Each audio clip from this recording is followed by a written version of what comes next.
Reaction and questions tonight. Former Congresswoman Corrine Brown could spend the rest of her life in prison after being found guilty on 18 federal corruption and fraud charges yesterday. It's the latest chapter in the stunning fall for the longtime Jacksonville political institution.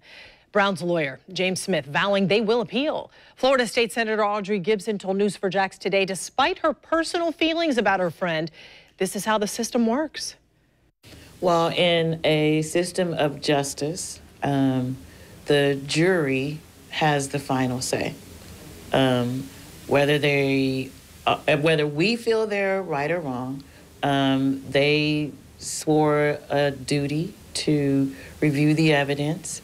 They were given jury instructions. They asked questions.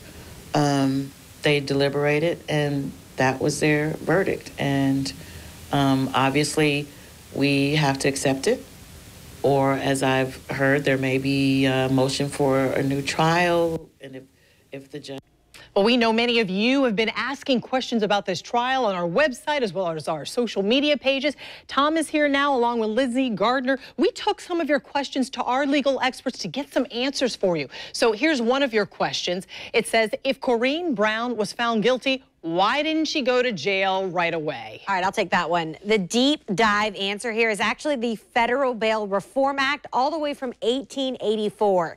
It allows a convicted criminal to be free ahead of sentencing if there is clear and convincing evidence they are not a flight risk and they are not a danger to our community. So in our area, it's really up to each judge. I'm told typically convicted white-collar criminals like Brown are allowed a pass until their formal sentencing, but don't look for her to go to prison anytime soon here. Yes, her attorney will ask for a new trial and file that appeal. So when she's called in to be sentenced in a few months, we're told 90 days, possibly longer, that attorney can also ask for her to remain free on bond pending appeal. So she may not go to prison for more than 18 months from now, if at all. Wow. All right. So another question from you all. What happens to her congressional pension? Tom, you were talking to legal experts about that just today. And I also talked to Congressman Ron DeSantis, and these are the rules. Unless her conviction is overturned, she will lose her pension. Now, we're talking about, she's been in Congress for almost a quarter of a century.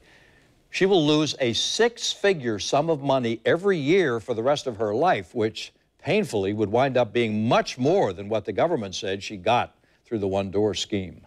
Okay, we have another question from our viewers. What about other people mentioned during the trial the government said were also involved? Will they get in trouble? Now, Lindsay and I tackled this yesterday with our legal experts. So people like Corrine Brown's daughter, Chantrell Brown, and City Councilman Reggie Gaffney. You remember the government said he gave Corrine money through his own nonprofit.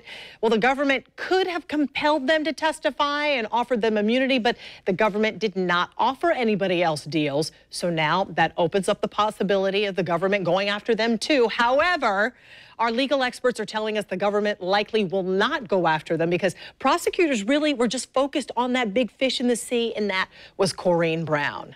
All right, we have time, I think, for one more question from everybody. It says, does Corrine Brown have to pay back all that money spent on luxuries? Yes, everyone asking all about that yesterday. Well, legal sources are telling us to fully expect the government to go after Brown the hardest out of the three co-conspirators in this case. Remember, Carla Wiley stole the most amount of money, then Ronnie Simmons, then Corrine Brown. But specifically, the government views Corrine as the mastermind here, so it's likely they're going after her for the whole kit and caboodle for all that money she used her name and her office to raise for the One Door for Education. So we're talking $833,000. And how they're going to get all that? Well, we know she sold her beach house right before headed to trial to pay for her attorney's fees, but she has two other homes, and she really didn't have any other money, though. Like Tom said, she's losing her pension, so the two homes don't equal $833,000. So it's likely if she gets out of prison, anytime she ever makes another single penny, She'll be destitute. Yeah. it's just going back to someone's going to have to take her in. Destitute. Yeah. Golly. Well, thank you both very much for helping answer those viewer questions. And folks, if you have other questions that you would like News4Jax to find the answers to concerning the Corrine Brown verdict, just leave us a comment on this story. You can find it on news4jax.com/trial.